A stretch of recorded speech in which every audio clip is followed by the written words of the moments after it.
Well, I wanted to wrap up and close the book on JT Daniels, who announced on Wednesday through an interview at ESPN that he is officially transferring. He's going to go to West Virginia.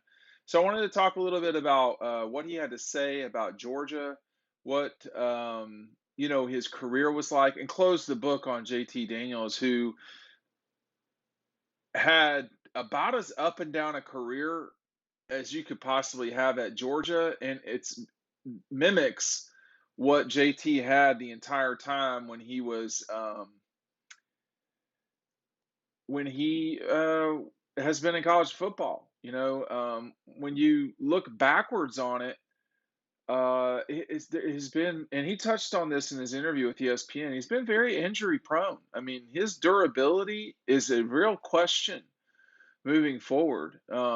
This time a year ago, we were watching him put the finishing touches on like almost a 400-yard performance in scrimmage, where he checked the ball down a lot, and the sky was the limit for JT Daniels with the dogs.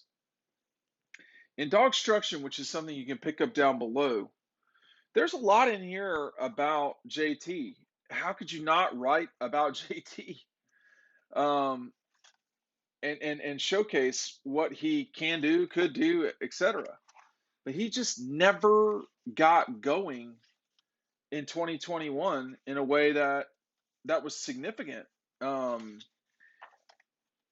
the part about the Vanderbilt game, he went 9 for 10 for 129 yards, 2 touchdown throws, and his handoff to Lad McConkey for a 24-yard touchdown put the Dogs up by 5 scores. It was the last significant snap of the season JT Daniels would take.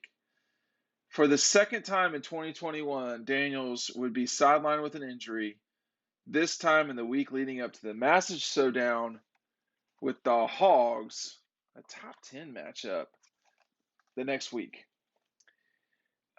The crazy thing about that week was that we found out about that late in the week.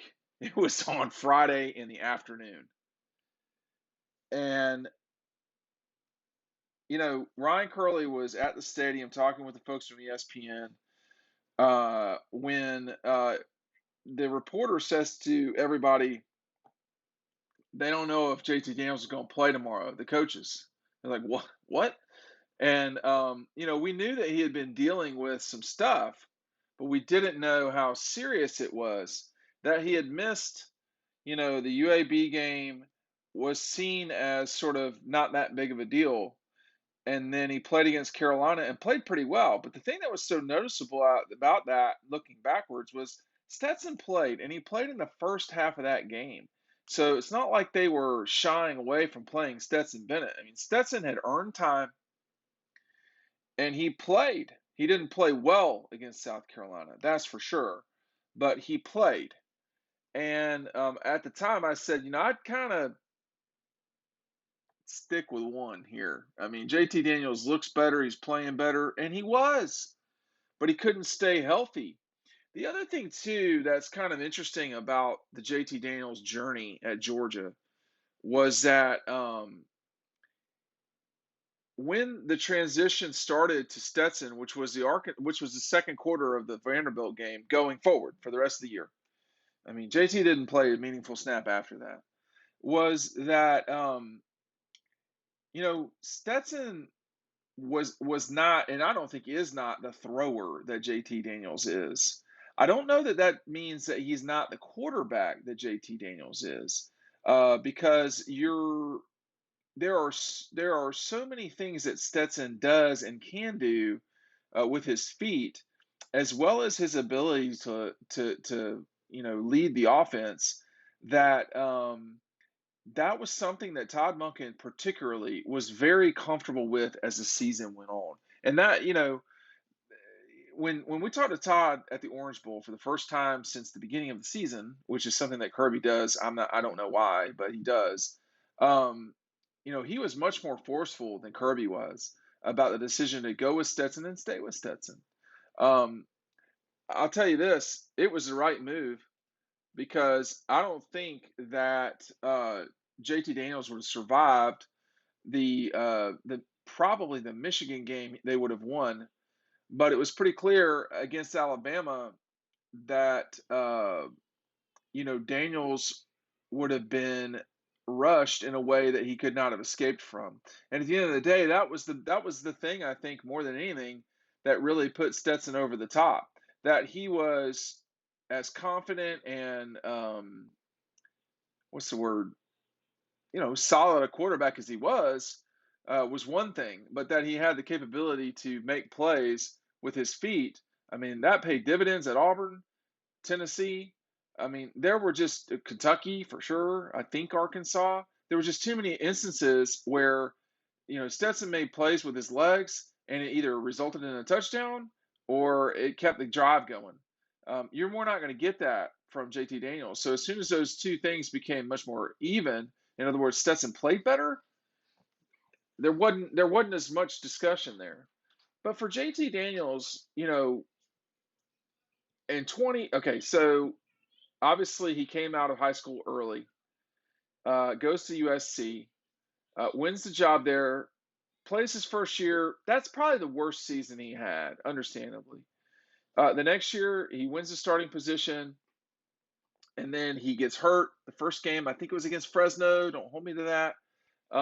And he transfers at the end of the season when it looks like the backup quarterback is going to be the starter.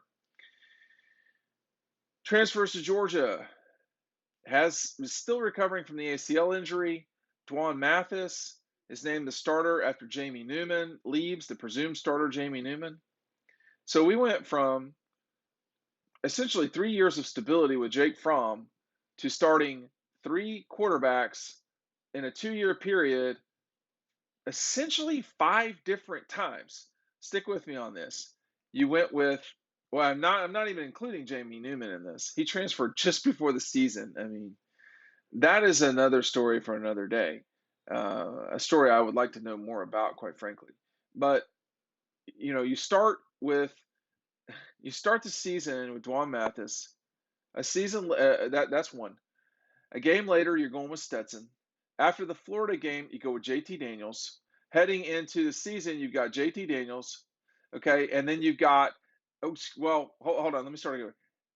Uh, you start with Mathis, Stetson, JT Daniels. JT Daniels again coming into the season. That's not really a number 4, but then you go to Stetson. They went back and forth multiple times with different guys. I mean, Stetson Bennett lost his job in 2020 and won it back from the guy he lost it to in 2021 because of injury. It's been tough, man. Life is not fair. If someone's telling you that there's anything about life that's fair, they are lying to you. And JT Daniels' career at Georgia is one example of that.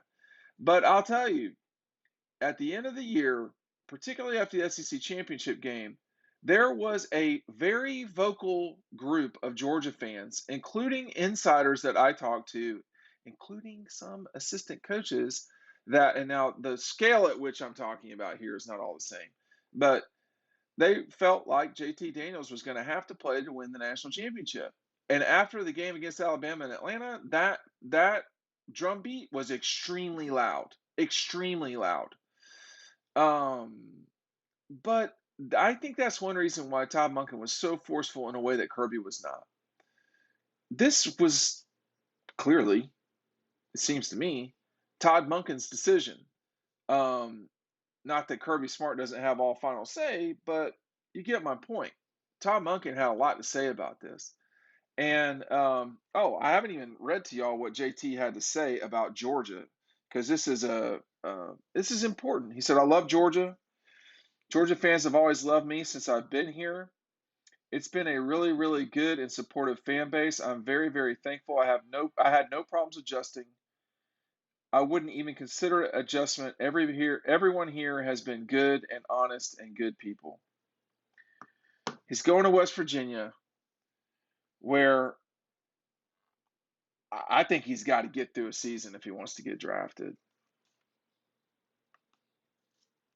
And I think that West Virginia can win the Big 12 if JT Daniels is their quarterback. I don't know that they can win the national championship, but they can win the Big 12. He is a gifted thrower. There was a lot of up and down in the inside community about how gifted a thrower he was. One person I trust a lot was never necessarily a huge JT Daniels guy, but the results speak for themselves. I am pulling for JT Daniels to have success when he's in Morganton. I don't know if he will, but